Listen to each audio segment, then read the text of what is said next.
What's up, guys? Luke here from Spotlight on Spurs. I hope everybody is well. I just needed a bit of therapy. I just needed a bit of a rant after the absolute shambolic transfer window that we got to see.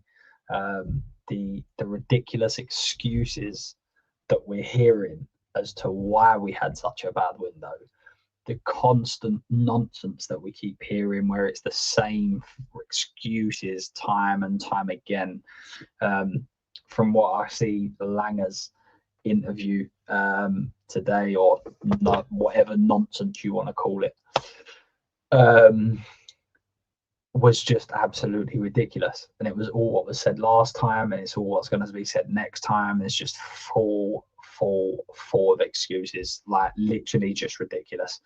When you actually think about all of the different excuses that we get as a club, it's the same thing over and over again, right? It's the same time we get a manager, and within a couple of months, when things are not going well, we get the same journalists saying the same things.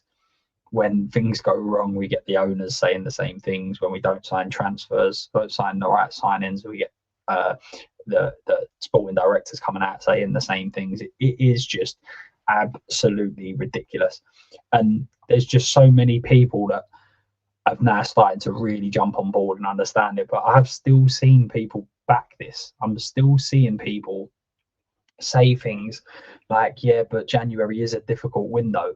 And I put something out on X as a response today, because they didn't go big in the summer, right? They didn't go big. The facts are, whether it was 4 improvements or whether it wasn't, the facts is that there were 2 players that were brought in that were on loan, right?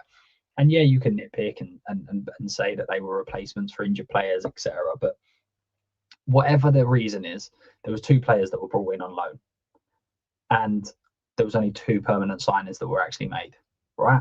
So they didn't go big in the summer. They didn't go big, which when we was told they were going to, and all of that sort of stuff, it didn't happen. Okay. And then towards the end of the window, when the likes of Savinho didn't get over the line for whatever reason, did basically what was leaked to the press. And let me just be clear here as well. What a lot of the time, the stuff that we hear about from reporters, that has not necessarily been made up by Spurs, but they are, most of the time, they leak out their own stuff, right? Every club does it. They leak out their own bits and pieces. So they made it known that we weren't really going to sign anyone in that window towards the end of it. We were going to wait, because January was the window we was going to go big in. Okay, so now we get to January. We didn't go big in January. The reason we didn't go big in January is because we were going big in the summer. But that's what you said last summer. At what point do we go, no, we are actually going to go big here? Like, it's full of excuses. And I agree. I think I see some bits that Sean from Spurs Talk Show, big up to him, came out and made some things today just about the whole transfer window and the fact that it's pretty pointless because teams are in Europe and they don't want to do anything until their European status is secured, or whether they're going on to the next round, etc. And I think he's right on that. So many, obviously, of the big signings that took place, there were reasons behind it. Semenyo was a release clause. Obviously, Gay was going anyway. But it just feels like we never ever have a plan. Like, we never ever have any preparation whatsoever. So in the summer, big up to some who are already in the chat, because we was all saying the same thing. I've been on shows with a lot of the people that are in the chat, and we was all saying the same thing. And it was basically that we was lacking a left winger, that we was lacking a ball playing midfielder, we was lacking defensive cover. Whether at the time we thought Doggy was number 1 or Spence was number 1, we all felt that there was not enough fullbacks. The left centre back, particularly with Van der Ven being so injury prone, from what we'd seen, was going to be a problem, right?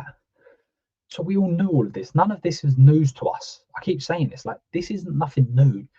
We didn't sit there and be like, oh, actually, we've come across something that we didn't expect. The only thing you can really say is that we wasn't expecting to get the amount of injuries, but the areas that we needed to strengthen have not changed. So when you look at it, the Brazilian left back from that came over from Santos. The facts are from that is they don't think he's good enough right now. Okay, they don't think he's good enough. I know he was on the bench. They tried to get Robertson the day after signing him. So in their eyes, he's not ready to come in and improve this team, albeit even a squad. So he's not a signing that you actually really consider. Like you can't even really add that into a first team signing. Yeah. And I said the same thing on the Range. The amount of signings that were made that were coming into the first team squad but not improving that team was ridiculous. But anyway, so the only player that actually come in to improve that team was a Conor Gallagher. And there's very decent arguments that say he was only brought in because of the injuries. Now, I think Conor Gallagher's a decent signing. I think he's a 7 out of 10. I think he improves what we've got. But if someone said at the start of the window, you're going to spend 35, 40 million pound on a player, that profile would never have been Conor Gallagher for literally any person, any Spurs fan. They would have chose to use that 30, 40 million to go elsewhere because that was where we really, really were lacking. So even the signings that have been made, for me, they weren't planned signings. They were opportunistic signings, which Spurs are very, very well renowned for. But this was supposed to be a turn-in. This was supposed to be a different area that Spurs were going down. And it's just so frustrating. Like, what were we doing for them 4 or 5 months? Because the way it was put to us was that we was going to go big for him. And okay, he's injured. You can't operate where you only go for one player. Like, what are we going to do? Wait for Savinho in the summer? What happens if he's not available in the summer? Do we then wait? Oh, we're going to wait until the next January for him. This club is just absolutely ridiculous on every single level. It's just madness. Absolutely madness. Big up to everyone in the chat. Big up, Connor. This should be a short show, mate. ENIC. Mate, it weren't ENIC last year. I'm not saying you. I'm not saying you. But last year it wasn't ENIC. Last year it was Levy, and he was the problem, and he needed to go. When he went, it all turned be sunshine and roses. Wait, that's unfair. It wasn't just him. It was him and Ange. If them two went, life would be perfect and beautiful. And it's not quite worked out like that, is it? Lewis clueless. Levy leaving. I'm so really this. That's Spurs, right? We're good at doing that. We're good at being the show in town. It's like a circus. That's what I always call it. Whenever someone says, "What channel are we on?" We're the Comedy Club. We're on that one because, like, this is just absolutely ridiculous. Here he is. I haven't seen him for ages. Mr. James Flower. I see you on yesterday. Was you on? Was it Spurs Kings yesterday? He was on somewhere yesterday talking your waffle about Vicario being the #1 goalkeeper in the world or something like that. Hope you're well, my man. Big up to you. Big up, Phil. How we doing, my man? Any point in asking the move, particularly the reason? Just the comments are just absurd, right? They're just ridiculous.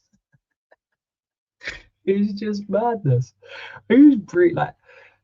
I've always said that our communication is a disgrace, and it always has been for a very, very long time. It's been so bad. But who sat there and thought, you know what, this is going to go down well? Like, yeah, we're going to push this out. Like, I was on a few shows, obviously, like transfer window and deadline day and that sort of stuff, and there were so many people that were saying exactly what Lang said, like that these are going to be the excuses. These are what are the reasons that the Spurs hierarchy are going to use. And someone must have been sitting there writing them all down, because every single one of them was used. It's a tough window. Other people didn't sign. Higher wages. Like, it's just like, what is going on here? Like, and the celebration, the fact that we're celebrating so much that a player publicly rejected us is just outrageous. Like, it is outrageous. Like, other than the only people that I can really think of that talk so much about players that they didn't manage to get over the line is like Arsene Wenger. Like, he constantly says, yeah, we was close to getting in, but for one reason or another, it didn't work out. But the manager is sitting there going, we showed real endeavour, real character. We showed the fact that we're dreaming for the very top because we put in a bid for Semenyo. It's like, right, okay, great, brilliant. What happened to that? Absolutely mad. But I'm going to go through some of Langer's comments because I just think they need to be spoken about. As I said in the I put up a little short just before at the start of the day sort of thing, and he mentions the fact that no one thinks and understands that they would, or goes into a window and expects to get that many injuries, and he basically mentions that it altered the planning. He's like, yeah, it kind of, and I'm like, hang on a minute, you didn't sign any play, you signed 2 players, so surely if he was sitting there going, look, we went and signed 5 players, right? Say we went and signed 5 players, and they was a couple of loans, a couple of 10, 15 million pound players or whatever. And then he's sitting there going, look, basically, we wanted to go big and sign all these top players. The problem that we had is that the squad needed to be filled out. We needed to get some players in because we had so many injuries and everything else. Then you'd be like, okay, the statement where you say that having so many injuries messes with your plans, you'd be like, okay, so you was targeting a couple and you had to go and get 5 or 6, which changed the plans. No, he's saying that we had so many injuries, so it changed the plans, which meant we only got 2 over the line. Well, surely that would make you want to go and sign more players, right? You've got all these injuries.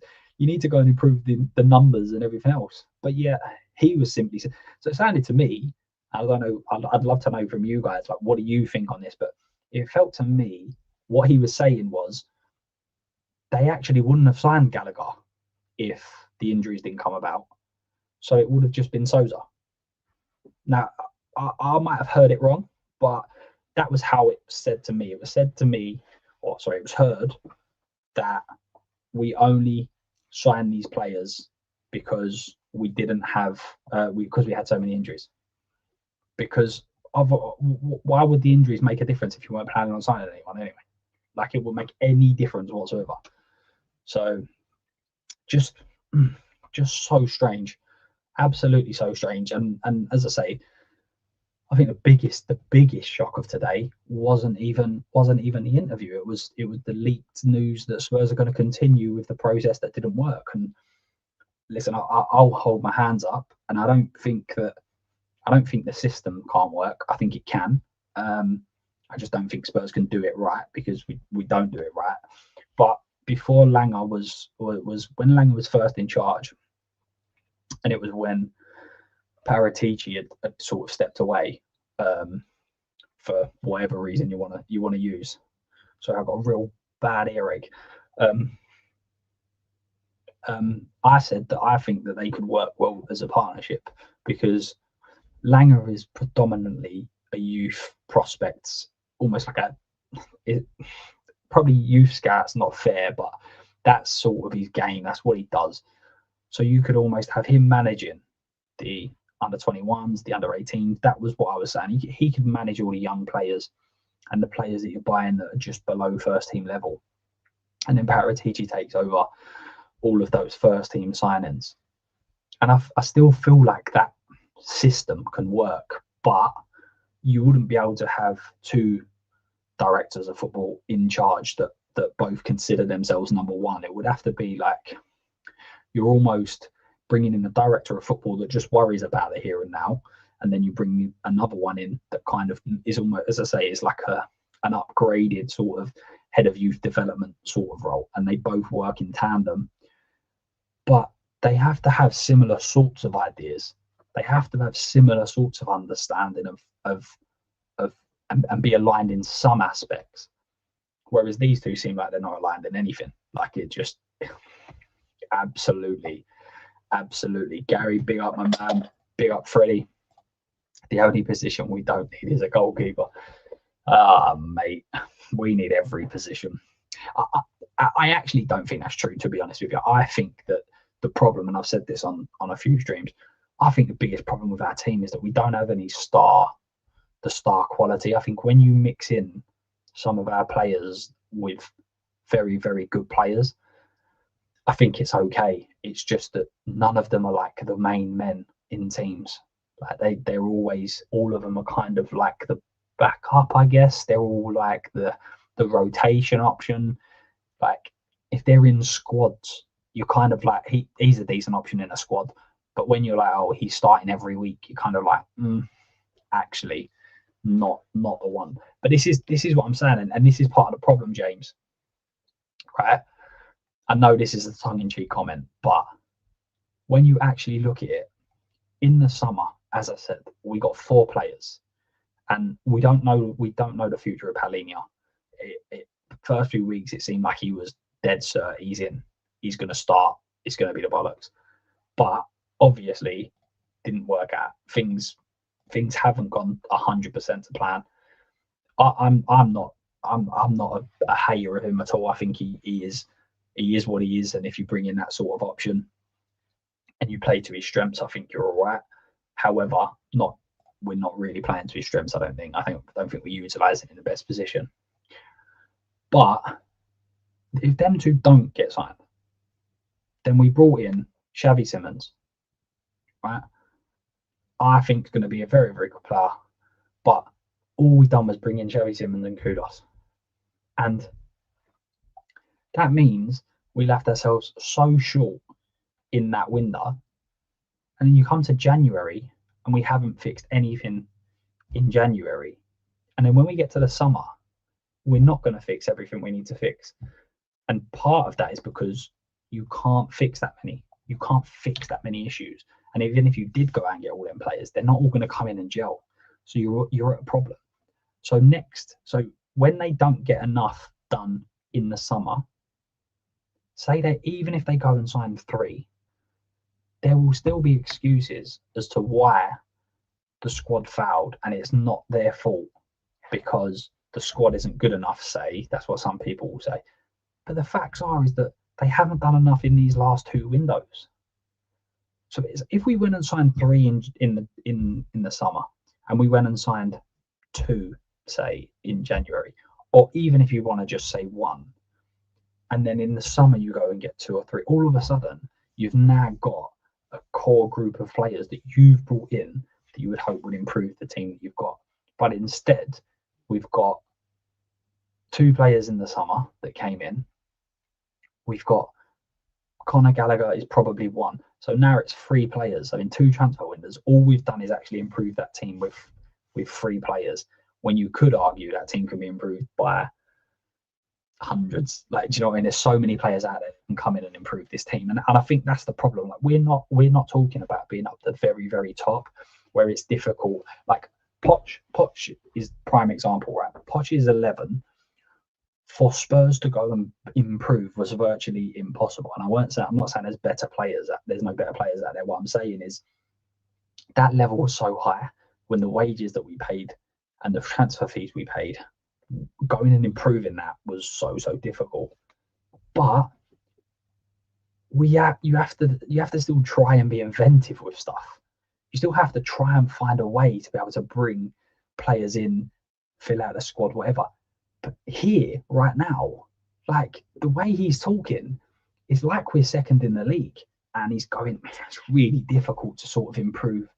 Like, we want to make sure that we're bringing players in that don't improve us in the short term, but in the long term and the medium term as well. And I'm like, what? And you can't find that? You're generally telling me that you can't go out there and find players that improve this team right now. Like, if that's the case, just go now. Like, literally go now.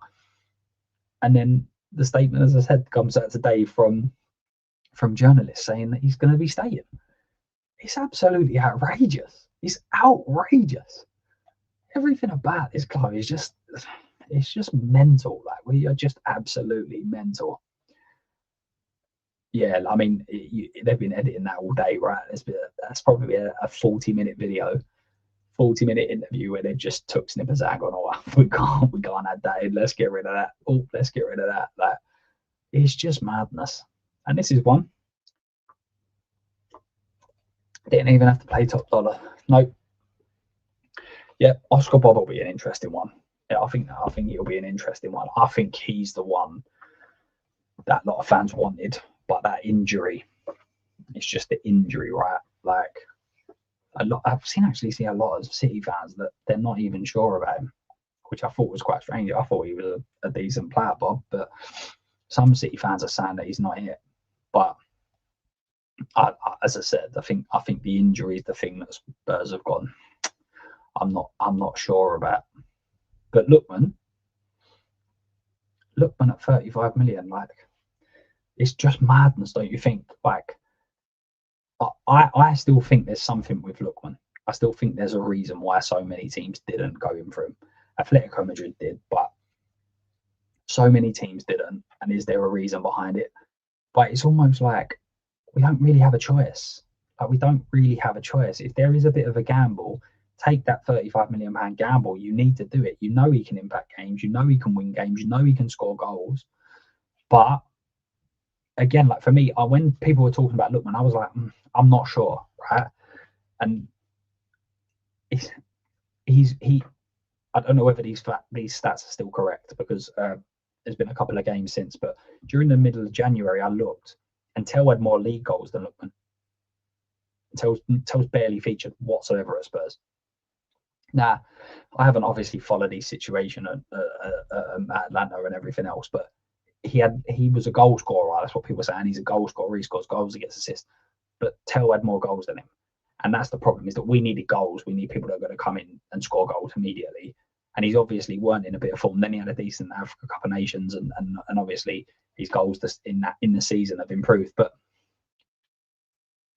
I wasn't like, don't bring in Lookman, he's not good enough. It was, I want to go and get someone else that is I don't know, got more potential, less of a problem, or whatever it is. But it comes back to, if someone said, "Oh, you're going to have Lookman," or you have no one, then it's like, what? There's no question here. Like there's not even a conversation to be had. It's basic. Yes, go and get him. Go and get him for 35 million. That's it. And let's be clear, because he's like a homegrown player and everything else. If he came to Spurs for 6 months and then it didn't light it up, right? Weren't unbelievable, nothing like that. You can sell him in the summer for 20 million. Like you could easily do it, even if he don't hit well. You go and look at some of the transfers that then the bottom 5 clubs are doing, and you go like some of the money that's being spent there for players that haven't scored goals or whatever. You could get 20 million for him easy. So go and do it. Take the gamble. Do you know what I mean? Take that gamble and then don't leave everyone short. Don't be in a situation where you're playing Bergvall right wing. It's just absolutely mental. Everyone appears a bit angry. No, I think it's just more. It's not. I think it's anger. I think it's just like, listen. I hope we're all like this as fans. Yeah, like it's 10:30 at night, and there's people in the chat that are watching me talk about Tottenham. So you're obviously in a situation like I am, where I just love this club, right? And I want it to be at the very, very top of everything it does.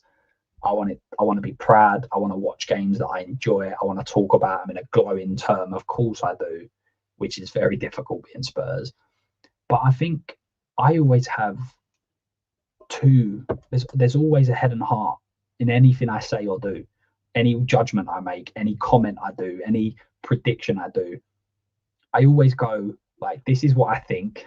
And then I go, but this is Spurs. Like, I don't know if everyone else has that or anyone else has that. But I'm like, and when you read all of the stuff that come out, when I looked at the summer window and thought they've left us so short, right? But the words coming out are that they want to go for specific players, and they don't want to keep going for 7th, 8th, 9th choice. So Savinho is the one, yeah, left wing. He's the one guy we want. I think there's obviously, you can add Semenyo in there and everything else. What they're saying is they don't want to get where they don't get any of the top 6, 7, 8. So we start going to the 8th, 9th, 10th choice. I get that. That makes sense to me. Okay, I get it. And I wasn't giving them leeway, but I was saying, okay, maybe January is a time where the Savinho deal seemed to almost be wrapped up. But then we don't get him, and it's clear we're not getting him because of the injury, and then nothing is done. And it's almost like, why do I allow myself to even believe that anything is going to change? And I'm sure most of you are like that as well. It's not like if someone said to you, do you genuinely believe like Spurs go and definitely sign Semenyo, Savinho, like bet your house on it, say, then I don't think many of us would have gone, yeah, I do. But I think like you almost think like you trick yourself into believing it, sort of thing. And then when it don't happen, you're like, oh, why? Like, why did I even for a second believe what was going on? Like, and I think that's just part of being a fan, all right? Because it means we just love it. We just love the club, and that's put him. We'll put a bid in for Mbappe here. It's probably about 20 million quid or something like that. But does he improve this team? That's my question. Does he improve this team?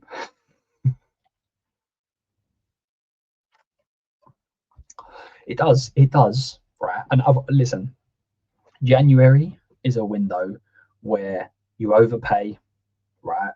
It's a window of one of two things. Unless you get a deal that just makes perfect sense and you get an opportunistic, it's a deal of two windows. It's either a club, ironically, what Hamilton's saying, to dare is to do. Yeah, big up Milton. It's ironic. Like it's a window where I think Aston Villa done it last year, where they said we're so close to being champion to get Champions League football. If we just gambled a bit, okay, they went and got who'd they get? Was it Rashford and Asensio? Right, let's push the boat out. Let's go for these guys, and let's see if we can just almost maintain or just jump that little bit further to really make this a successful season. Or you're in a situation where you go, we're really struggling here. We need something massive to turn it around. Like City last year. City, people forget that when City went on a run last year, they were looking like they weren't even going to make Champions League. Like they were really, really struggling. And it was like, we've just got to spend. Why are Spurs not sitting there saying that we don't have a choice in this matter? Like we literally do not have a choice. Because I'll tell you what happens when a club like Tottenham Hotspur start struggling like we have done. It flips ever so quickly. So this season, our sell to players like Xavi and Kudos we're playing Champions League football. We've just won the Europa League. Like this is a turning point at Spurs. Yeah. If we finish, I don't even care. Let's say we go 12th. Let's say 10th. We finish 10th. Okay. People are then going to look at Spurs and go, actually, they were 17th. They were 10th. They've got no Europe next year. And we'll come on to Romero and his comments. Romero's not going to want to stay at that club. Van der Ven isn't going to want to stay at that club. Xavi Simons is not going to want to stay at that club. So it's not just about going and signing good players. It's also about keeping the ones that you've got. And some will say, I'm not bothered if Romero goes. I'm not bothered if X go. And I get where they're coming from. What they're not thinking about, in my eyes, what they're not thinking about there is the person that will be coming in to replace that player won't be as good as what that player is. So, for instance, if Van der Ven goes out the door, we're not bringing in a player as good as Van der Ven. It's not happening. It won't happen unless we're very lucky. It won't happen. So when you then sell a Van der Ven and you bring someone in that's not as good, guess what happens? The quality of your squad decreases. And this is what we keep doing. We keep saying, I don't mind if he goes out the door. People said it about Kane. I'll never forget it. All over X, people were saying, I'd take 150 million for Kane. I'd take 100 million for Kane. And I was like, absolutely not. If they offered 200 million, I wouldn't take it. Because there's no way we're going to actually buy players that are anywhere near the level that they need to be to replace him. And go and, lo and behold, go and have a look at the players that we've signed. If everyone was offered that money back, we'd all go, no, we'll take it back. We'll take it. We're taking back. Take back all the signings. Just take them all. And this is the problem. Like people forget, there's a longer term plan here. It isn't just about going out and getting better players. If you need to show some sort of fight, determination. You need to show some sort of hunger. Otherwise, the top players you've got are going to leave. And that's the bottom line. That is the bottom line. If you keep losing your good players, eventually it's going to catch up with you. It don't matter what level you're playing at. It don't matter if you're a bottom of the side table. People always say about all the clubs, they sell a few players. Wolves, look at them now. Do you know what I mean? Like Wolves over the years, you've had Neveses, your Moutinhos, your Cunhas, they've always had players and they've always sold them. And it's like it will catch up with you eventually. Keep selling all your good players, will catch up with you because you won't be able to keep bringing in good players. And that's what happened with Spurs. And we're sleepwalking into a real dangerous situation. Language we get young players, Barrett teaching like the soft sign for players. That's another thing, isn't it? But that's another thing. I understand what people are saying about, oh, well, have we shown a bit of faith? Have we shown a bit of this? Or have we just let people walk all over us? Do you know what I mean? Like, what? How has someone allowed the Paratici thing to happen? How has someone gone, yeah, we've waited months for you. We've stuck by you. We've kept you in, like, when you couldn't be fully employed, we've kept you in as a consultant. And then he's going, I have so much faith in this project. In his leaving speech. What do you mean you have so much? Why are you leaving then? To go to Fiorentina, who are bottom of the league. And as you said, signing players left, right, and centre. So they signed more players than we did. Like, white heart pain. That's it, mate. That is exactly it. That's Spurs for you, isn't it? That's just Spurs. Mark, big up to you, my man. Becoming a member. Appreciate you very, very much. I hope you are well. What an epic rant Mark went on recently, and I absolutely get it. I absolutely get it. Here he is. Nige, big up to you, my man. Big up to you. How's things going with you? Xavi may bring star quality and other developing fast for quality and 2 steady ones with others, but we need a more progressive coach. Yeah, but the problem is, right, and this is like, listen, I'm not sitting there pretending that I know everything about football. I don't in any way, shape, or form, right? But the way people think that young players progress and get better and develop is not the way that they do, right? Or that's not how majority of them do. Okay, like people have said about Gallagher, for instance. I've seen a lot of people say the reason I don't like Gallagher signing is because it's going to hold back Gray and it's going to hold back Bergvall. All right.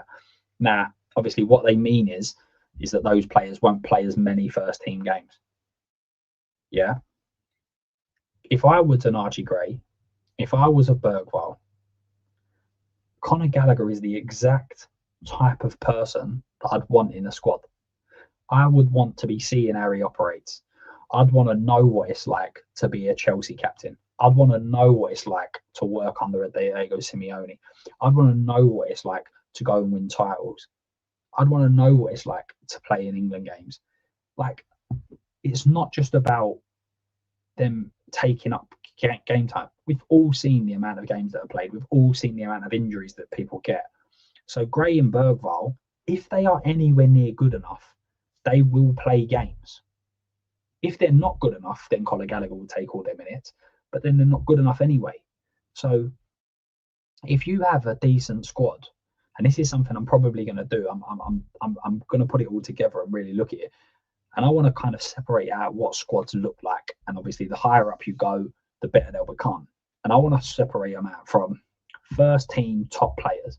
Let's say a core group is 6-7 players that start virtually every single game. How many of a squad is a rotation option, i.e. a player that comes in but can drop out very often as well, don't have to play every game? And then how much of them is actually youth prospect? How many youth prospects do you actually have in and around a squad? I think Spurs is one of the biggest problems for Spurs currently is that we have youth prospects in the same positions. So left wing is a prime example. We've got Mikey Moore, who's considered a prospect.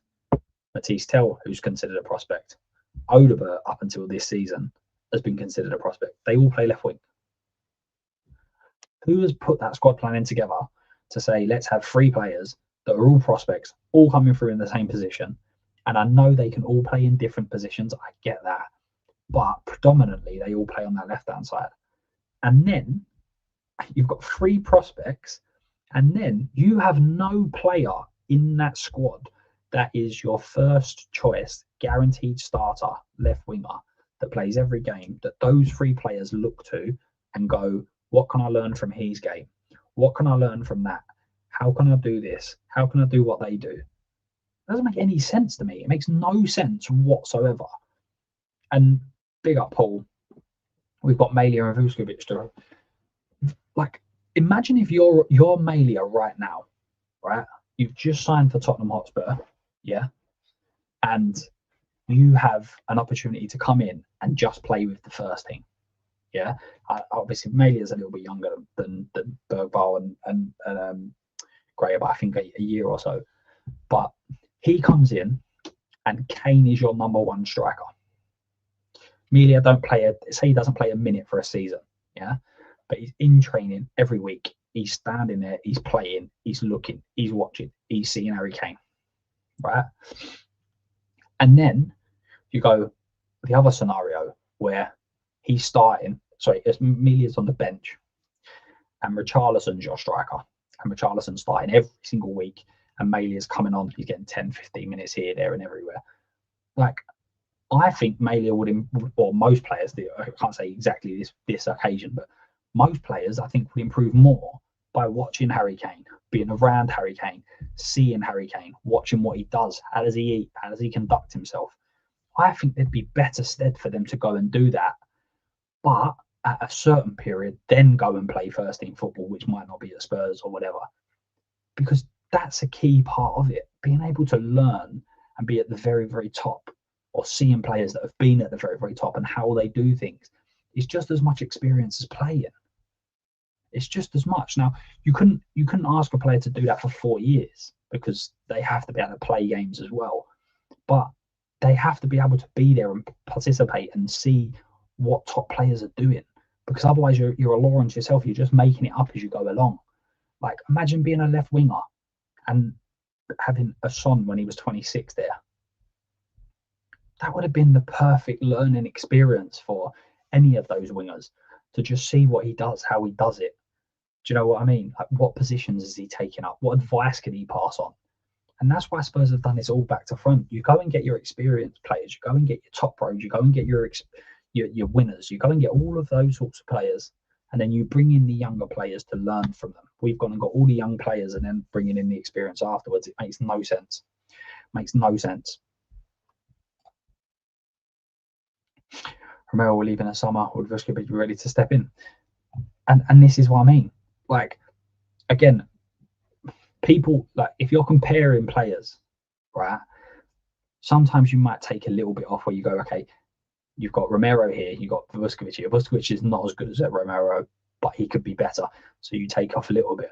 But how do we have any idea that Vuskovic is ready to come and play in this Premier League week in, week out? We don't. We don't know it. So if Romero goes and Vuskovic comes in, right, even let's just say in a world where Romero sold and Vuskovic comes in, right, for one season, Vuskovic plays to as good a level as Romero does, or the hype around him isn't, oh, he's useless, then he'll be sitting there within a couple of seasons going, I want to go as well. Like, he's not going to sit there as an 18, 19-year-old that's starting for Tottenham week in, week out in the Premier League. You seriously think that he's going to be sitting around at Spurs? He's going to be going, I'm off. See you later. I'm not staying around if this is what's being dealt up. If we're getting into, and I said this on, where was it? May have been Last Word on Spurs. These players, right, particularly the last few games, they're going out in front of the home crowd. And I don't blame fans for this. They're going out in front of that home crowd in what's possibly a horrible atmosphere on occasions, okay?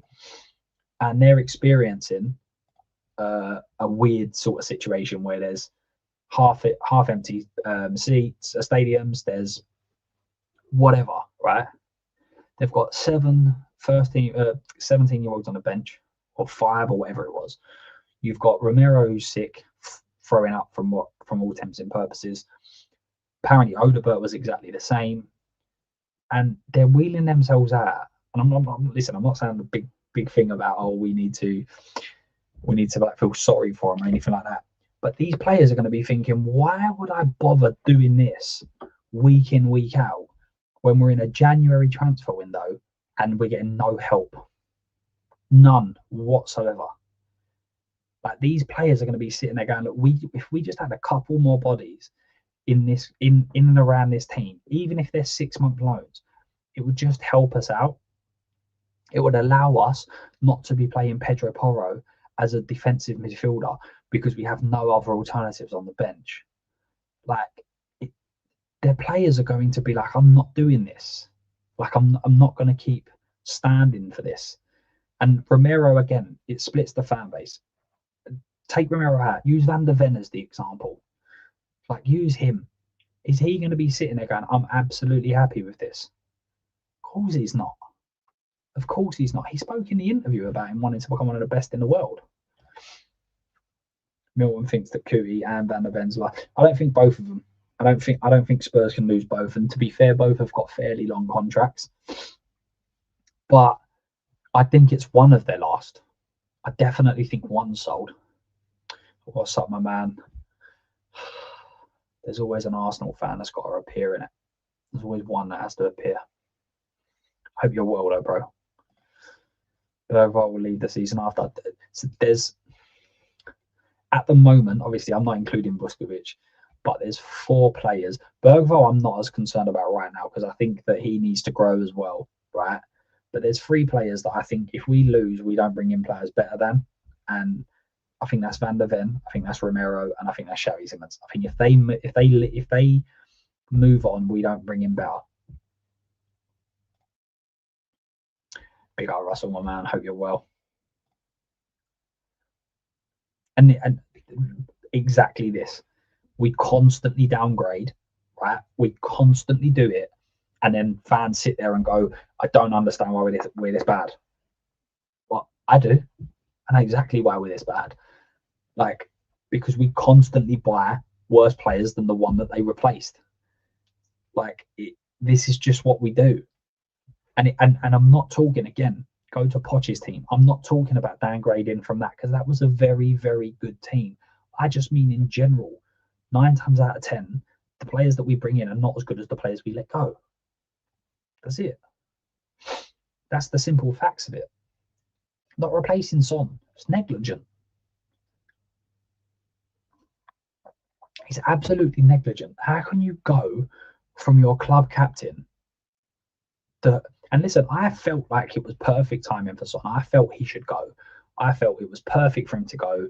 He was only going to lose a bit more pace, find the Premier League that little bit more struggle that little bit more. So I was like, I'm happy for him to go on the basis that we bring someone else in, not on the basis that we left with Tel and Odobert. It doesn't make any sense. And listen, I like Tel and Odobert. I think Tel, Odobert, I think both of them are probably going to go on to very decent careers, right? I think whether it be in the Premier League, I think it'll be in top 5 leagues. I think both of them will go and be very, very good footballers. I don't think both of them will be very good footballers for Tottenham Hotspur because I don't think we'll help their development correctly. I don't think we'll manage them correctly like we don't with most.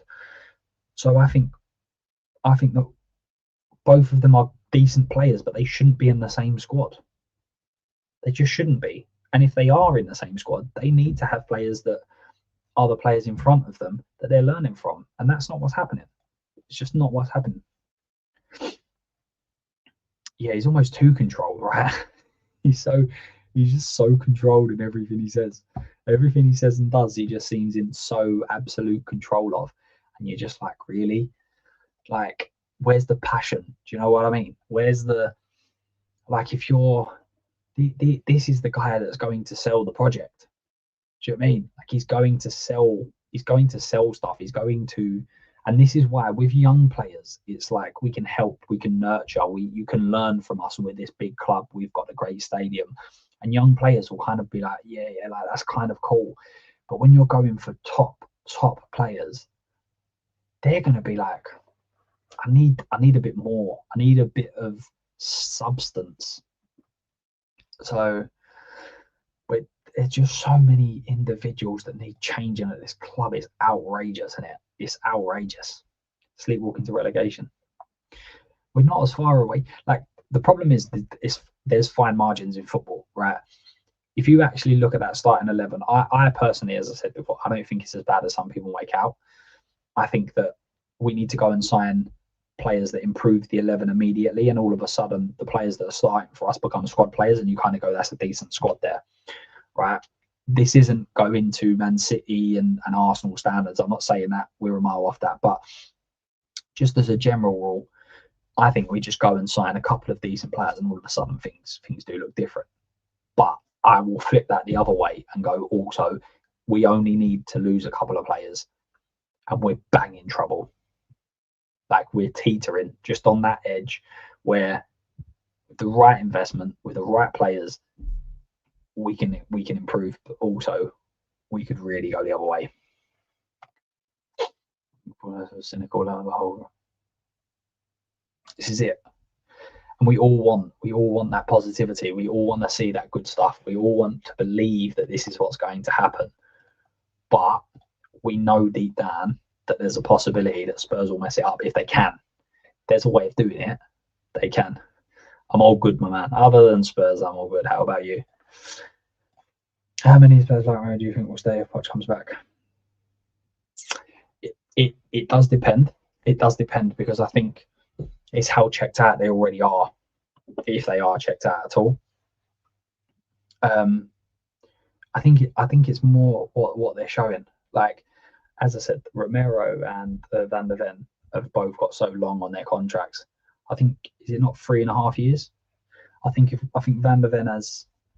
Look at the Barnet, by the way. That's got to go. Hence why I keep wearing the hat. If anyone's realised recently I'm wearing a hat a lot, that's the reason why. I think it's showing. Again, like I keep saying it, but if you go and show real desire to become a top club, right? You go and show real desire, then again you can turn it around very quickly. Because I think Romero, Van der Ven, Xavi Simons, they're probably going to be looking at it and going, well, what are Spurs going to do to change this around? And right now, they'd have gone to that January window. That's not enough. That's absolutely not enough. To me, it seems like we're banking on Kulusevski and Maddison coming back and being ballers, like being back to their old levels. And that ain't going to happen. I think it looks like we're banking on Mawani turning it around and going and scoring the goals that a lot of fans thought he was going to do in the first place. Banking on players returning from injury and not getting re-injured. If we're banking on that, like what? But you go into the summer again, you go and you make 2 decent signings, and then all of a sudden the optimism at the club kind of changes around, right? But does Europe play a big factor in this? Is that a big factor? We're never getting into the Champions League, not a chance of that. Europa League, probably not. So I think that's all part of it. Is Romero's statement part of his plan of getting him out? Possibly.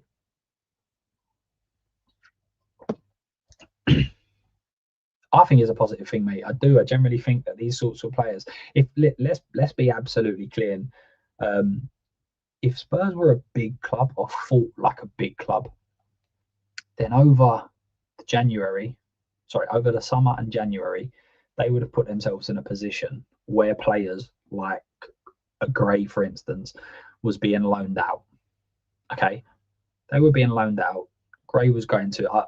I'm not saying he would have started. I don't know, but he goes to a Leeds or someone like that where he just plays 38 games, plays a solid 38 games, or 25 starting games in the Premier League at a lower level. You can't get much lower than us, really, can you, being 14th? But you know what I'm saying, yeah. They would develop there, yeah. They would be able to develop there, or you bring in. You bring them and they play in certain games where you pick and choose the games that they sort of play in. But we've just done it all wrong. Everything we've done is just wrong. It's like mad how we thought this was going to work. Just look at the big clubs. Just go and look at them very top clubs and see what they do and go, how do they do it? Let's see if we can get somewhere near that. And it's proven it works. Like, look at Arsenal. Look at all of their young players. Ethan Nyam, whatever you want to call him, Wanyeri. When he first burst onto the scene, you're going, what a player he looks. Like, this kid looks ridiculous. Guess where he is? He's gone out on loan. He's not playing enough minutes. See you later, mate. Gone out on loan. Miles Skelly, Lewis Skelly, starting games. Oh, he's best thing since sliced bread. What's he doing? Tell you what he's doing. Not playing many games. Like, you don't just play youngsters and they get better. You don't just, that's not how it works. It doesn't work like that, because otherwise teams that are in real dire straits now will just start playing 16, 17-year-olds game after game, because then in 4 or 5 years we know they're going to be good. It just doesn't work like that. It doesn't. You need to get your good pros in there, learning the right attitudes, learning the right things, doing the right things, turning up on time, all of that sort of stuff. At the moment, they're learning from players that you wouldn't trust, you wouldn't want them to be around, like your kids. Do you know what I mean? Need a footballing director who's got a Philip. This, for me, mate, is the biggest problem at this club. This is the biggest problem, right?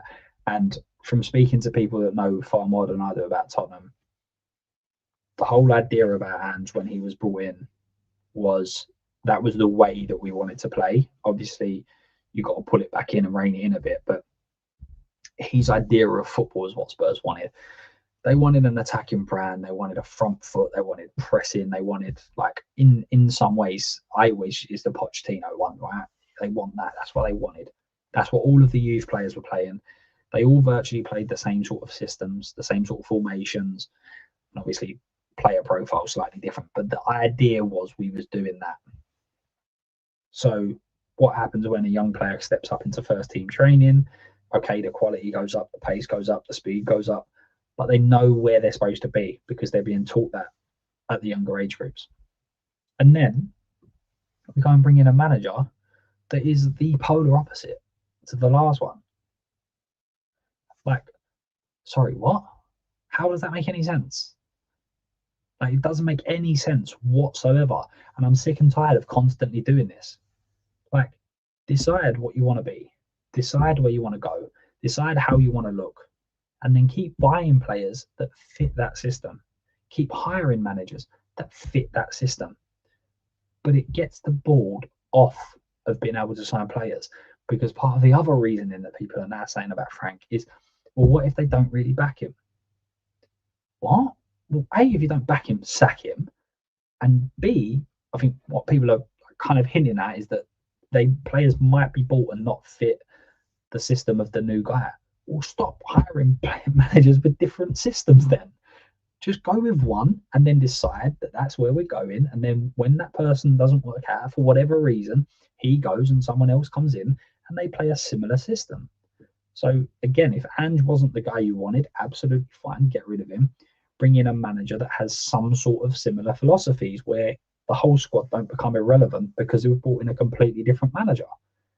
Doesn't make any sense. Makes no sense whatsoever. But that has to come from the very top. They have to decide. They have to decide. This would be hilarious. This would be absolutely hilarious if he came back. It would just be absolutely carnage. The fans would be in uproar. It would be hilarious. Yeah, he's gone out on loan. He went from, and again, like we talk about loans, this is mad, because we had a player that was on loan from to Portsmouth who were struggling at the bottom of the table, and we've taken him away and took him to a team that's on loan. He's now at the top of the table.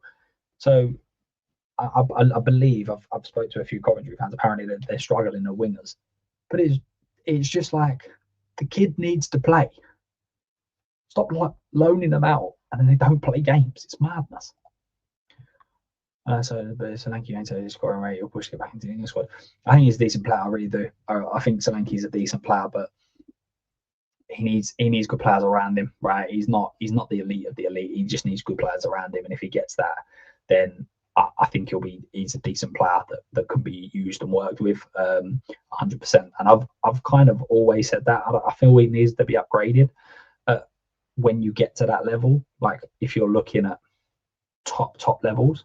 But we're nowhere near that right now, so don't worry about it. Like just use the players that you've got at your will right now. Yeah, it is what it is. Hope Finland doesn't win, but World Cup will affect players, and this is the problem. This is again the problem, and this is why when I'm seeing people say, yeah, but January is a difficult window. I'm like, yeah, and so will the summer be. The summer will be just as difficult because of the World Cup, because people don't want to be moved, because people want to make sure they, or you might be tracking a player. We all know how many years it's happened every year. You have a player that goes into the World Cup with an average reputation, and they have a very good World Cup, and then all of a sudden they're like linked with 40 sorry, we used to be 40 now, but now it'll be 70, 80, 90 million man bids, and you're like, for what? Like, what is going on here? It's madness. Big up, Alan. How we doing, my man? Thanks for going quickly. Appreciate you, man. Appreciate you. Vuskovic will thrive if Romero can stay one more season so he can learn off. Yeah, again, Vuskovic seems like an intelligent player, right? And you would hope that he can learn from both of those players. I'm hoping he could come in and learn from both Van der Ven and Romero, and then he'd become a proper player. Do you know what I mean? Palermo's not there and all that. I don't know. I think they knew Andrew was being sacked regardless a long time before he was sacked. I generally do. I think they decided that months before, but who knows? Who knows? There's never a plan, so it's very possible that they woke up one day and changed their mind and changed the whole ethos.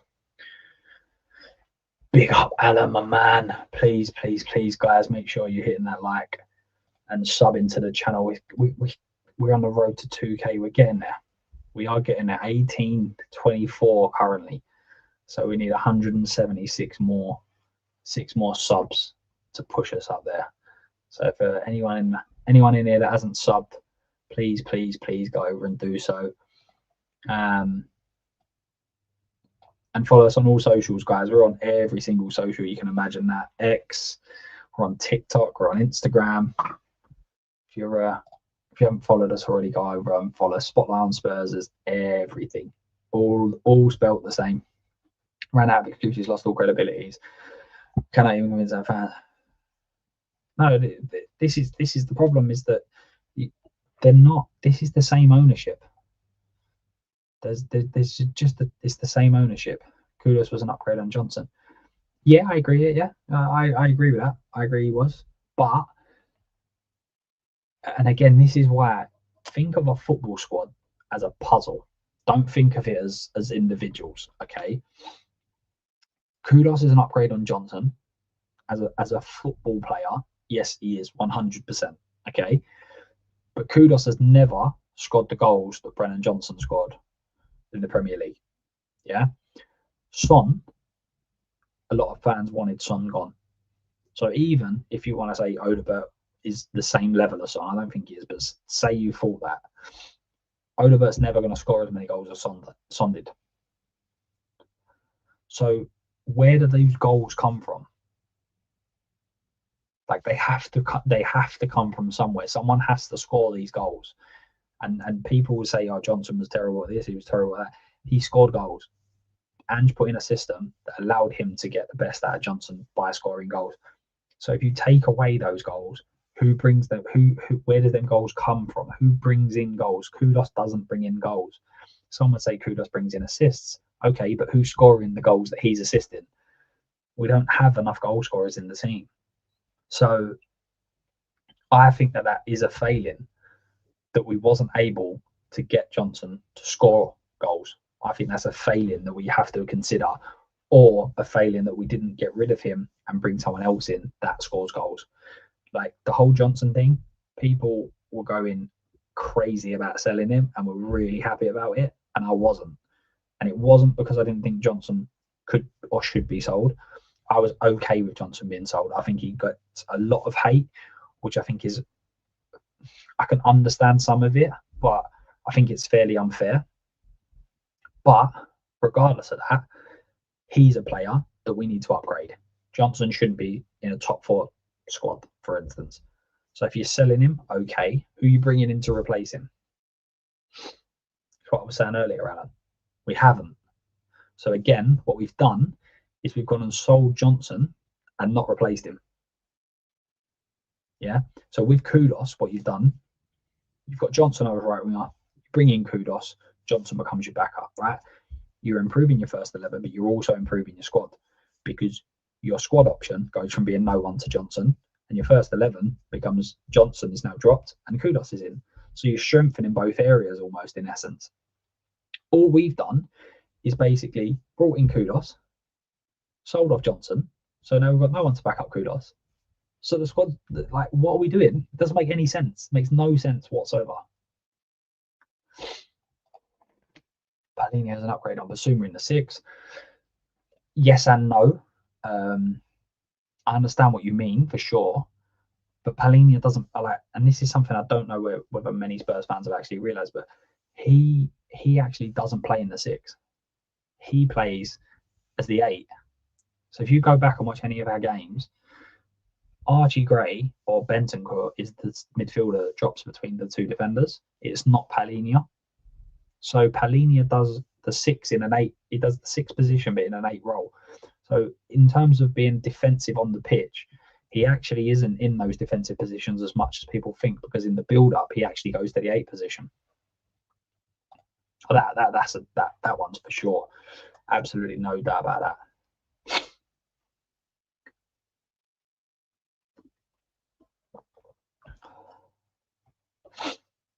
No ambition. Question about there is no ambition. We know that there is no ambition, because they would have been more ambitious in January. We've gone in the summer. Big up, Dan, my man. How are we doing? I think one of the two go. I do. I think Van der Ven or Romero. I think one of the two go, because I can't see us keeping both with no European football, to be honest. Tell Odeberg Gray need to be in a squad, not their best 11 just yet. This is the problem. It's the problem. And how many times go on YouTube and have a look at all of the people starting 11s and their predicted teams, and tell Odeberg Gray and Bergwall, I wouldn't say every single week, but a lot of those, a lot of weeks, one of those 4 players will be in a good amount of people's predictions, and they shouldn't be. They just shouldn't be.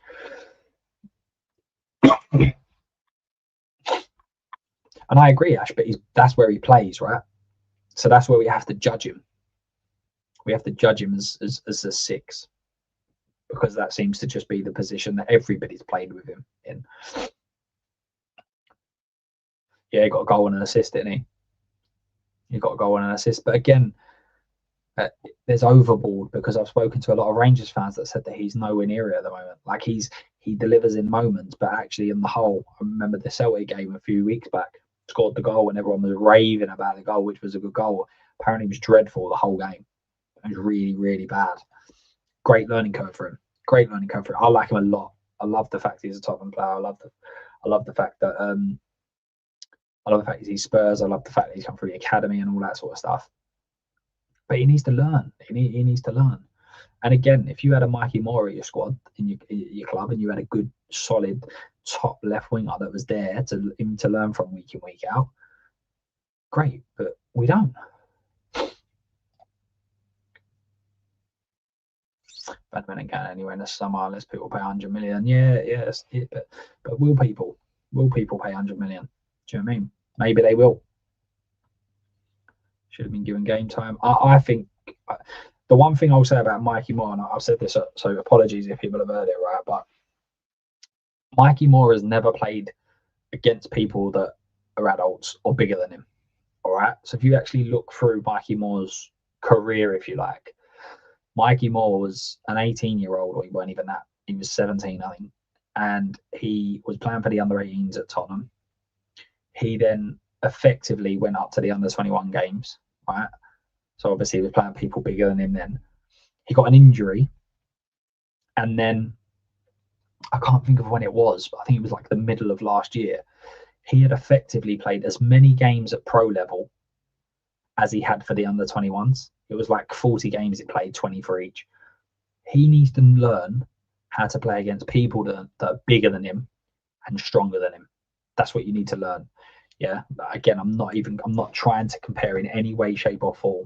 But when I was 15, I went and played against adults in an adult league the way that you use your body against the people your age and the people that are bigger than you is completely different. So I actually think that he needed to go and play games consistently and get in a bit of a run of form. But again, Spurs don't manage careers correctly. We've done this poorly for so many years. Scarlets, even Kane's loans were bad. Even Kane's loans were terrible. Obviously, worked out in the long term, but we didn't need to. Again, when we judge a transfer, you judge it on that specific moment, right? But all you can really do is judge it at the end and go like, what was it? Was it part of a plan? Do you understand what I'm saying? Was Tell brought in to be the striker? Was he brought in to play left? Was Odebert brought in to play on the right hand side instead? But now you look at it and you're like, did we need to go and sign Tell? No, absolutely not. Absolutely not. We didn't. No, I know you did. 100%. And listen, he looks like an absolute player, doesn't he? He looks like a player, Biggs. But someone at the top has gone, he's not it at the moment. He's not it. And they went and got Madueke, didn't they? So, but and this is the problem, is that you don't just keep young players in your squad, yeah, just for the fun of it. They have to prove that they're good enough. So you go out and sign good players. That's what you do. You just go out and you sign good players. So you like, people will go in. You've got Saka now. You've got Nweri. There's your two. You don't need to worry about your right wing for God knows how long. And then Arsenal have gone, no, but we don't. We want to progress. We want to get better. So how do we progress and get better? Well, we bring in other players that are gonna come in and do a job. Right, we'll go and get Madueke. He's going to be the backup to Saka. Now all of a sudden, when Saka steps out, Madueke steps in. It is a different thing. So it's mad. It's absolutely crazy. But that's how you push young players on. I think we'll win against United and we'll be in the league. And then we'll play Champions League only.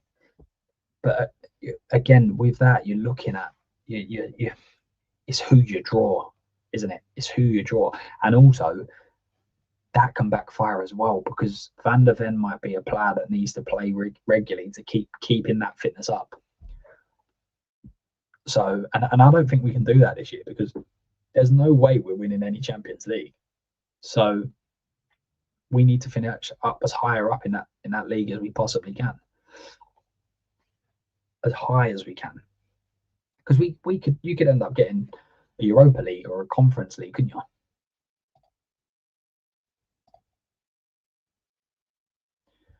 Well, yeah, they're definitely for profit. No, and I think he was there for most of the championship, but a lot of that was actually played at right back. Not an elite club, so it's not even a big club anymore. So it's an elite business, nothing more, nothing less, fans, except 100%. I think we're nowhere near an elite club, definitely not. But big club, it depends on what you do. We act like a big club? Absolutely not. No, I think just by our metrics, we are a big club, but we don't act like it. 100%. Send players out on loan because it helps paper. Out on loan because it helps play. Yeah, it's possible. It's a possibility. Although the players that are going out there are probably not on. They're not on much, I guess. I don't know. It's baffling. It's baffling, James. I've got no idea what they were doing. Like, quite clearly, they weren't doing anything. Quite clearly, they was not doing anything, because if they was, then we would have been signing players that weren't opportunistic signings. Yeah. Well, it is ENIC, isn't it? And just director of football. And just a manager, man. He is a manager. There's no way he becomes director of football. It'd be ironic to bring him in as an attacking coach, though. That would be excellent. That would be absolutely excellent. Need to get ENIC out. At the moment, that's the way it's looking. But then you go to the protests, and it doesn't seem that many people are that bothered by it. Look at the protests. Like, it's madness.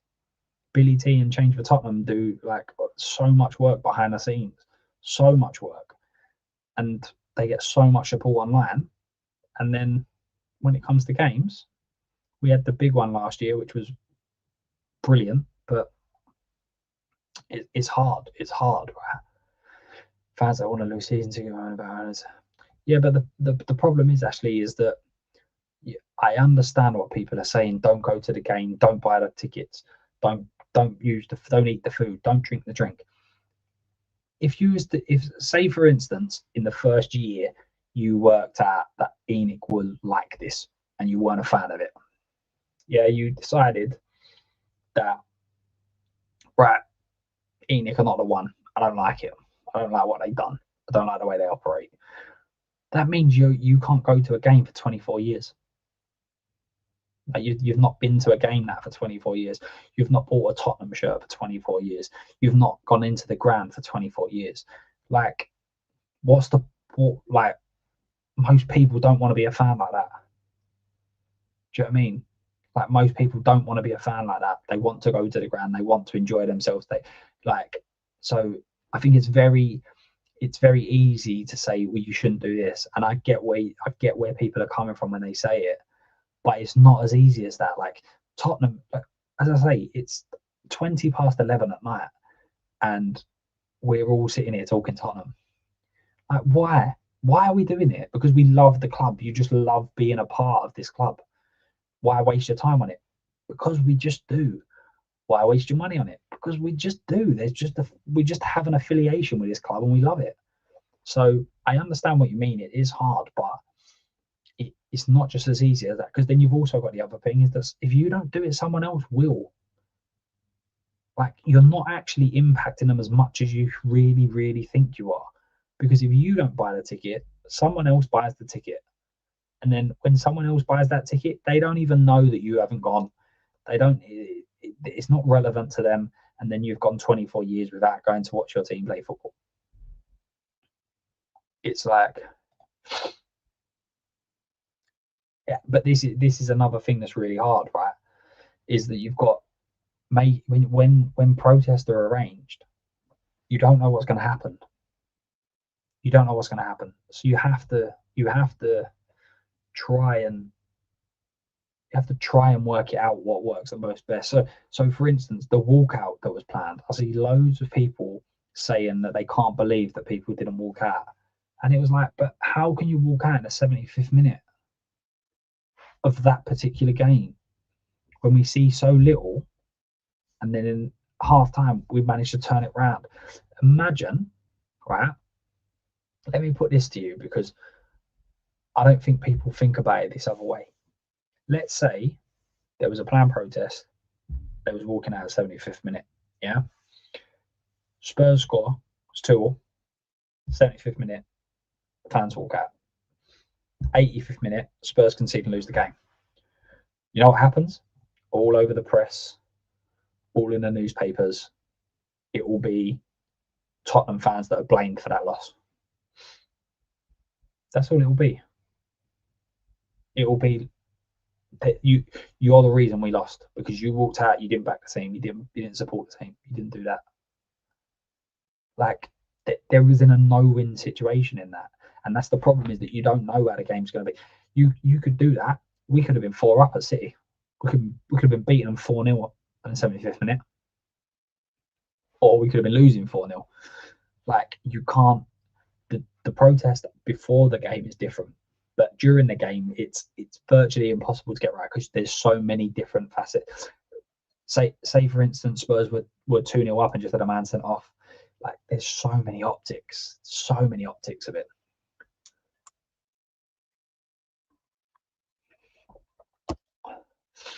What when he turned around and said he's leaving, why was he still employed? Why did we not have a plan in place to say maybe he goes? Like, I wonder. As a World Cup year, there aren't many players pushing for a move to train in that World Cup. So it kind of tells you all you need to know. Well, the problem is that, like, Savinho apparently was absolutely wanting to come, and again, that's another thing you've got to target, right? Like, who wants to play in World Cups, who wants to play minutes, who wants to get games, and these are all things you need to factor in. And that's it. That's exactly what I said, right? It's exactly what I said. Moani, there's nothing. Okay, obviously Mikey. Yeah, but then you know that Moani's got the pedigree. He scored 8 in 16 last year. So it's a tough one. I agree with you. I agree with you. But the problem is that we need to give them platforms. These young players need platforms to be able to deliver and play well. And unfortunately, we don't put them on that platform. You can't organize process and go into the ground. I disagree. I understand your thinking. I understand why you think that. But you don't, like, people always say about Spurs and this, that, and the other. I didn't choose Spurs. Spurs chose me. That was it. Like, it was ingrained in me from a young kid. You're a Spurs fan. That's it. So if someone said to me, "Oh, look, you've got 6 months where for 6 months you need to do this, and for the greater good and all that sort of stuff," absolutely, absolutely. But again, I asked you the question. Now, I don't know, Ashley, if you're a person who goes to the ground a lot. I don't know if you refuse to because of your feelings to ENIC. I don't know. But let's say you're a fan who goes to every single game, and then after a couple of years, even if you want to say 5 years, even after 5 years of ENIC, you decide this is not right. You don't like it. You hate what you're seeing. So therefore, you're gonna not go anymore. You're not gonna buy the kits. You've now been doing that for 20 years. Or you've actually said for the greater good. So you've now not been going to the ground.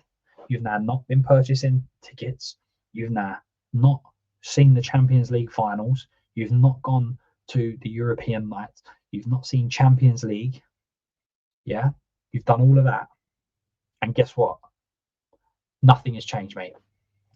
Nothing has changed because they're still here. At what point do you go, because we don't know when the end is? Who cares if others do? You've done your job, but you've not. Then you're no longer that fan that you want to be, are you? Because you've not gone to grounds, you've not gone to the games. But if you're like, there's some fans that don't go to games, albeit they live in different countries, they haven't got the money, they've got families, whatever. And then if that's the case, it's easy to say, well, don't buy a ticket because you are not someone who does that. But there are some people that go to grounds, that go to games every single week because they're friends with the people that they sit next to. That's what they've done for the last 15, 20 years. I think it's just easy to say, but actually in when you actually break it down, that means for 25 years that if people done that in the ENIC reign, they'd never have seen Spurs play in the Champions League. Never have seen it. Man, some of my favourite memories, I bought the when we went to Wembley, when Spurs went to Wembley and we had the Champions League games there. I think it was in back-to-back years. We played Barcelona and Real Madrid. Like, I've watched Spurs play against Messi. I've watched Spurs play against Real Madrid. Watched Spurs play against Ronaldo. Like, I've physically watched it in the flesh, and I wouldn't have been able to do none of that because of the owners and me saying I'm not going to give them their money, and then someone else would have gave them the money anyway.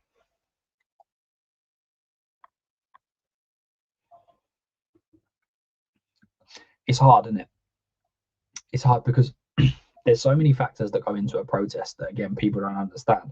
Let's say I speak to Billy T quite a lot, and there's so much work the guys do, right? And what you've got to think is, not only do you have to organize it, yeah, what happens, like, so for instance, they got a lot of criticism to say, why did they do a protest in the middle of the transfer window? Well, now, why do you think they done the protest? Because the likelihood of us not signing anyone, they were banking that was going to happen, because we've seen this time and time and time and time again. So they got a lot of criticism because what fans were basically saying was, don't do the protest during the transfer window because we're going to sign players, right? Well, we didn't. So at what point do you do it? We'll do it after the transfer window. How does that help? How does that realistically help Spurs? Let's remember that anyone that does a protest is a Tottenham fan.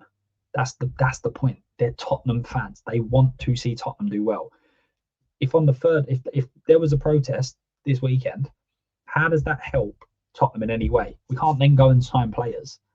And I'm not saying that it's a direct correlation, but it puts pressure on, right? If owners are seeing that the fans are unhappy, they're seeing protest. It puts pressure on, and that's all you can do and hope that that longer down the line it becomes a ramification. Like, oh, hang on a minute, we need to try and do something a bit different here. We need to react. We need to spend a bit more or whatever. Love the club more than they hate ENIC. That's it. That is it, Luke. You've hit the nail on the head, my man. As much as you dislike something, your love for Spurs is bigger than that. I mean, I have a season ticket and live up Milk. I'm dedicated in my eyes, so I give up my season ticket. You'll end up getting someone, and this is it. And I don't believe the whole you're not a fan if you don't go to games or anything like that. I don't believe in that. You can be a fan however you like, right? You can be a fan however you like, but someone else will just take it, and then you take away all of the happiness that you've got because you haven't gone to games. No, I agree they're taking the mick, but unfortunately you're in that, right? You're in that situation where what do? You don't go to the ground anymore. If you're a fan that goes to grounds and goes to the games and enjoys doing that, unfortunately it is what it is. I don't spend in the stadium. I buy outside, so I'm very home games practice in a way. I mean, yeah, 100%. And if you didn't do it, someone else would, right? If you didn't do it, someone else would. So, and again, if you're someone who doesn't have that love, that desire for Spurs, then giving up the season ticket might not be a problem for you. It might be absolutely fine. But if you're a season ticket, so I can see Finley and then big up Connor about saying that he's got a season ticket as well. Now, if you're going to give up your season tickets, and then you're going to say, actually, I'm not even going to watch the games. Like, I'm just so disinterested in Spurs. I'm not going to bother. I'm not going to get involved. I'm not going to be there at 11:30 at night watching a Spurs stream. Then absolutely fine. But if you're going to watch every single game, at what point do you say, you've done enough, right? So do you pay Sky? Because if you pay Sky, you pay in Tottenham. Do you buy tops? Because if you buy in tops, you pay in Tottenham. Like, there's so many facets of it. And again, if you're not doing it, someone else is. If I get my season ticket, it will take by someone else who probably doesn't even know ENIC. If they sell the club tomorrow, I don't have a season ticket. Exactly. That's exactly it. The greater good is perfect in theory if there's an end game, but there isn't an end game because we don't know what the end game is. And if you knew what the end game was, maybe you would act differently.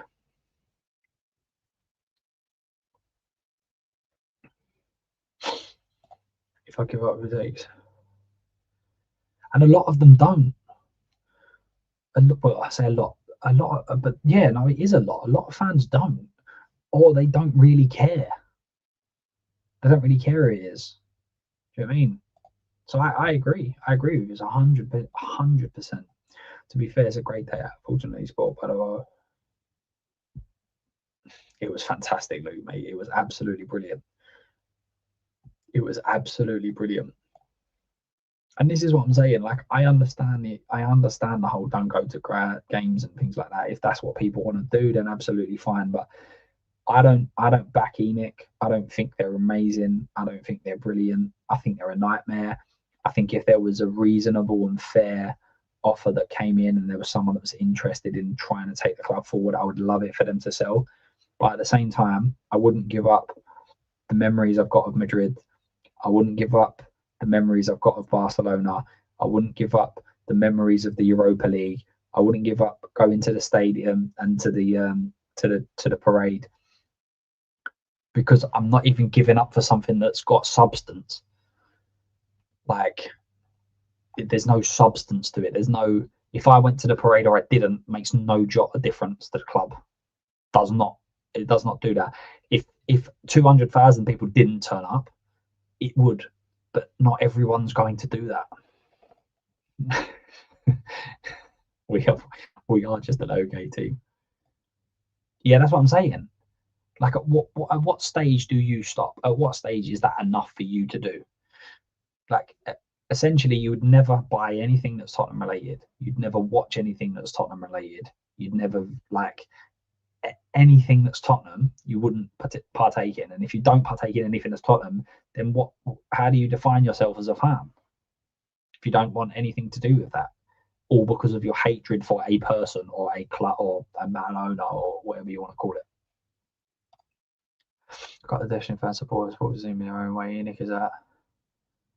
It's out of control, exactly. And again, exactly what you're saying there. I mean, it's unlikely that they would have it for another 50 years. But what happens? Say for instance, yeah, obviously you got the kids that are in charge now, the 60-year-old kids, right? I don't think have any of them got kids. I don't think they have they? I might be wrong, but anyway, let's say you're 8 years old now. No, let's say you're 18. You're 18 years old now. You supported Spurs all your life, and you said at 18, I'm not happy with what ENIC are doing. I'm not giving them any more money. I'm not going to the ground. I'm not buying the stuff. Whatever. Yeah. What happens if ENIC? Oh, they have got kids.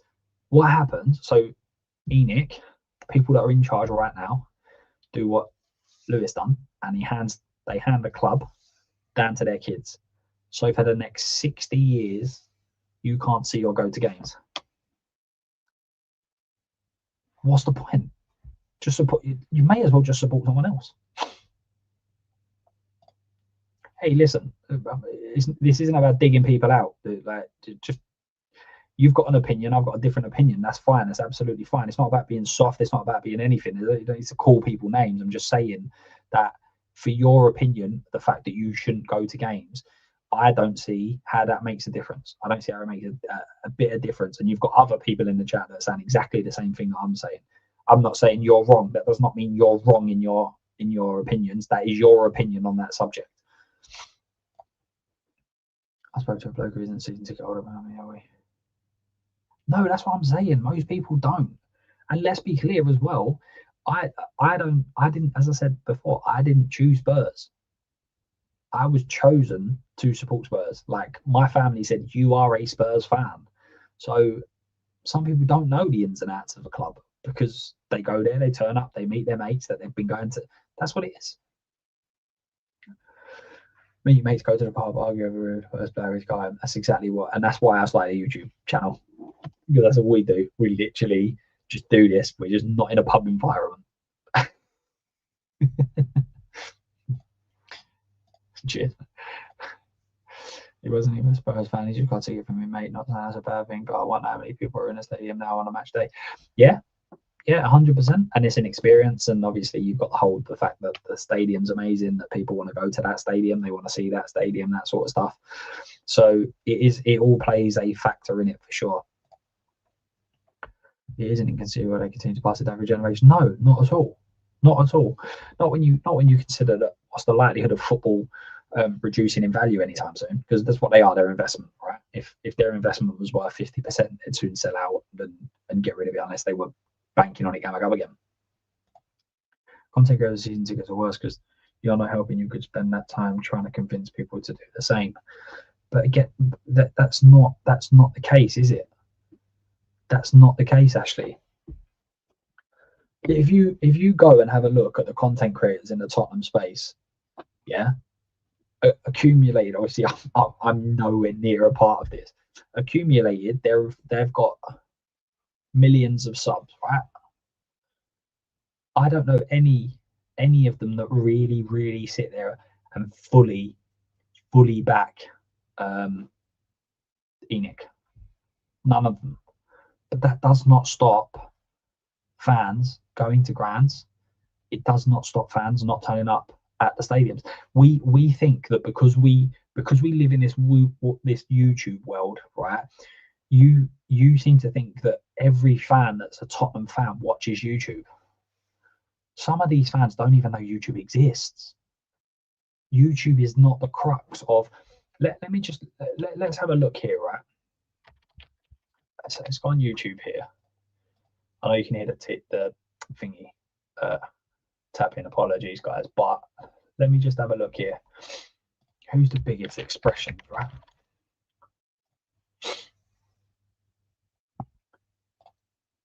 Right, Expressions. He has just under 500,000 subscribers. Okay, That's how many he's got on YouTube. He's got 500,000.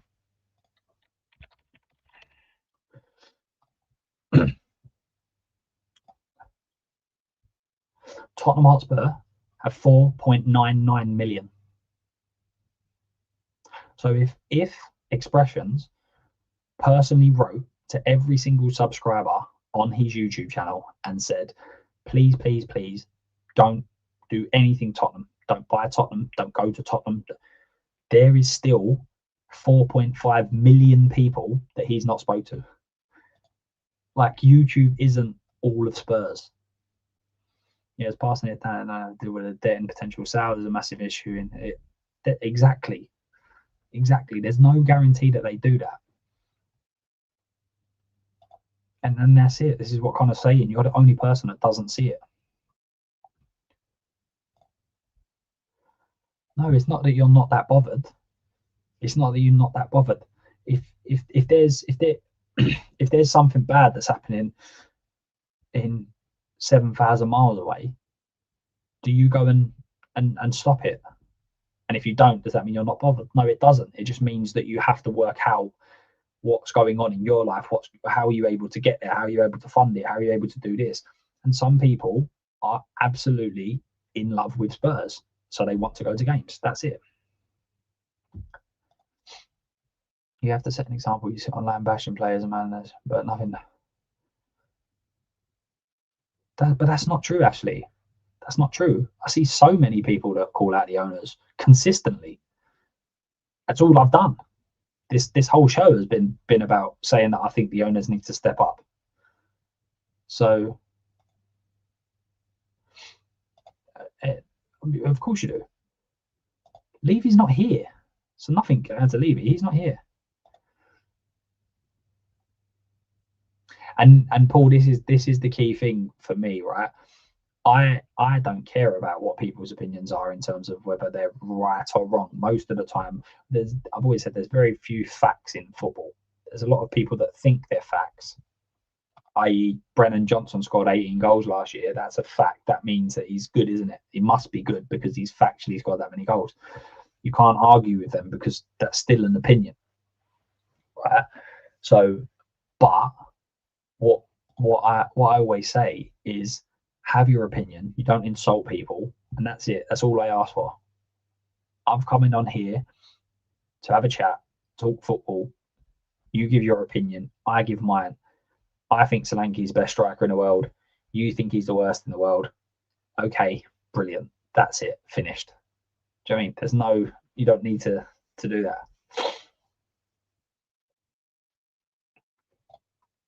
How many winters does it take for fans to wake up? Different. Some are different. Some are only waking up now. Others called this out years ago. But that's not for anyone to decide what's right or wrong, is it? And that doesn't help as well. So I've just said that I don't agree with what you're saying, yeah. And some of the way that you're responding is confrontational, like I'm wrong, right? Do you think that helps me get on board with your way of thinking? It doesn't.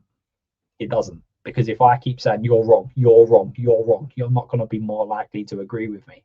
So people that are having that are doing the protests, they don't want to sit there and have rows with people that don't know about the protest or don't go.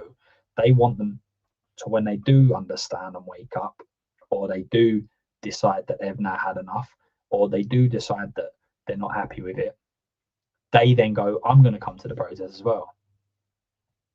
So that's how it works. Big up, Adrian, my man. How are we doing, sir? Hope you are doing well. But it's just, I don't know. It's just,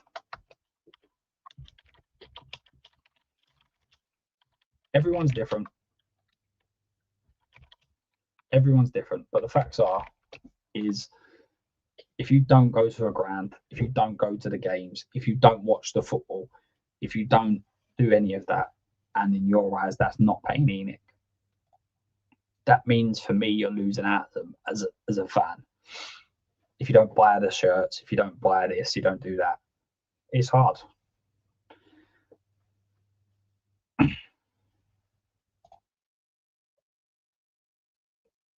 But that's not that. So again, did you not have any enjoyment when we won the Europa League? Did you have no enjoyment with that whatsoever? Did you not enjoy playing against Real Madrid and watching Tottenham Hotspur come up against Lionel Messi and Ronaldo? You didn't enjoy any of that.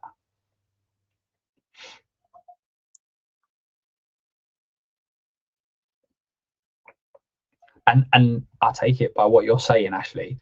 Would you continue to date a woman who uses you for money? Analogy is analogy, right? But I take it what you're saying is you wouldn't, because you're saying you wouldn't. So what is your alternative? Is your alternative to never date another woman, or is it to go and date another one? So if your alternative in that analogy is to go and date a different woman, then go and support a different club. Because what are you supporting if you're not doing any of that? You're obviously not happy with the club at all anyway.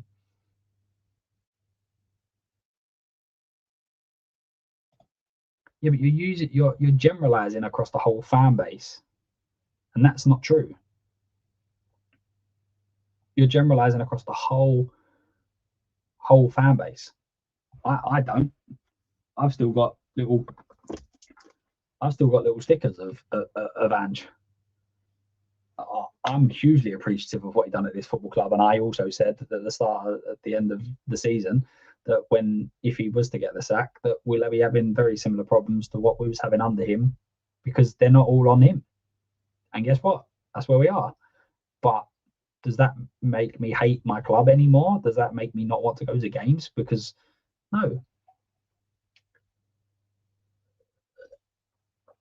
it doesn't. It doesn't at all. And the simple facts are, right, if Spurs got rid of season tickets, okay, if they completely went, yeah, and only international fans or tourists or anything like that, they were the only people that attended Tottenham Hotspur Football Club, that would make virtually no difference to ENIC. Virtually none. It wouldn't make a difference. It would not make a difference to them, because the money the Premier League generates, it's not about match going fans, as Connor mentioned earlier. The numbers just don't add up for that to be a massive difference on them. What do they earn a match day? Wasn't it 3 million? I think it was. I think it's 3 million you earn for a match day. Spurs earn 3 million between finishing 17th and 16th. Like, it's not that big. Imagine being in the stadium where Snake's got that. Oh, mate, would have been, and that's exactly it. That's exactly it, my man. Like, the only thing I would argue that ENIC have taken some joy away from supporting Spurs. I agree, but VAR is the thing that's taken the most joy, because I still sit there like, oh my god, something's going to come out of it, right? Something's going to come out of it. It's going to be an offside like 4 hours ago that they're going to disallowed. But mate, that goal, you just like Van der Ven's goal. As I say, I always look back at the Champions Leagues. I know we didn't win them, and like even against Barcelona we lost. But just witnessing my team play against like Lionel Messi, like we beat Real Madrid. That was unbelievable. Being at that game, like unbelievable. So it's just madness, isn't it? I need a spotlight, mate. They're all right. They're not the best. I'm not gonna lie. They're just a bit. It was a bit of a laugh. I actually bought them when I think I had like 30 subscribers or something like that. So I bought it, and I was saying to everyone, I basically like, can I get my own merch now? But it was all a joke. I've got a little mug as well. Look, I've got loads of little bits and pieces. Timo, mate, it's absolute bargains. Absolutely bargain. See, it just seems like you don't enjoy football at all, to be honest, mate. So Solanke's got one, which was a fluke. Doesn't matter whether it was a fluke. It was an unbelievable goal. That's it. That's all it is. It was an unbelievable goal. And if you was in that ground, you'd have been absolutely buzzing that you was there to witness that. What a goal that was. That would be you'd be telling people, "Well, I was there, see that goal. That goal was unbelievable. That goal will be coming up next year's time, Premier League years on Champions on Sky. That will be on there, and you'll be like, I was there that game. Like, that's just how it works. Do you know what I mean? That was just how it worked. So, man, there's just so much going on. But guys, I'm going to shoot off now. It's coming up to 12 o'clock, so it is a bit of a late one. But tomorrow we've got a brilliant episode coming up. We're going to be live about 9:30 tomorrow evening, and we've got some top guests coming on. So we have Ricky Sachs coming on from obviously Last Word on Spurs. We've got big Billy T coming on from the Whistleblows podcast, and obviously Change for Tottenham as well. And we're going to do a complete review just on Spurs, basically, just where we're at, what happened over the window, what Change for Tottenham's got coming up, if there's any protests coming up, what they're looking to do, how they're looking to kind of garner a bit more sort of interest in it, what games it might be at, that sort of stuff. And yes, it should be a really good episode. So it'd be great to see you guys over there. So say 9:30 tomorrow. The stream's already live. So as soon as you're finished here, if you want to go and drop a quick like on the video, that'd be much appreciated. Any questions you want the guys to answer, pop them in the chat as well. That would be much appreciated. As I said, if you haven't already done so, please go over and sub and like to the channel, to the X, to the Instagram, to the TikTok, and all that good stuff.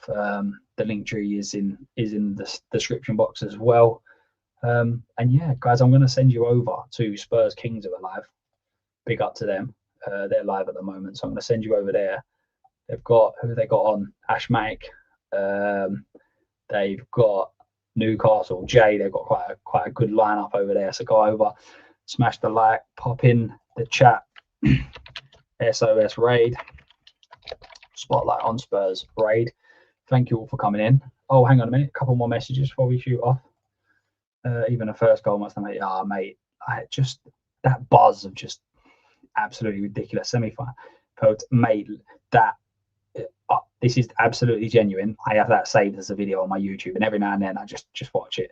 I just watch that semi-final Champions League, that comeback. It's brilliant. It's brilliant. Well, man, we are just shooting off. Thank you very much. I agree with this statement. Support's unconditional. You love the club. That's it. I don't have a choice. I do not have a choice in the matter. I love this club, and I'll always love this club. Guys, thank you very much. If you haven't already, as I said, please smash a like on the video, subscribe to the channel, and hopefully I will see you all tomorrow, 9:30 UK time. We have got some brilliant guests lined up. And the following week, I think it's the 12th, we've got a call-in show. So anyone that wants to come on, give their opinion, all you need to do is have a video on and obviously a microphone, and it's the floor is yours. We can talk about whatever you want. If you want to talk about finances, I don't really know much, but if you want to talk about finances, you want to talk about players, you want to talk about managers, you want to talk about ex-managers, whatever, we'll be discussing whatever you guys want to talk about. So it'd be great to see some of you on there. Guys, as I said, if you can do, please go over SOS raid on to Spurs Kings. And guys, as always, last thing, come on, you Spurs. See you later. Take care.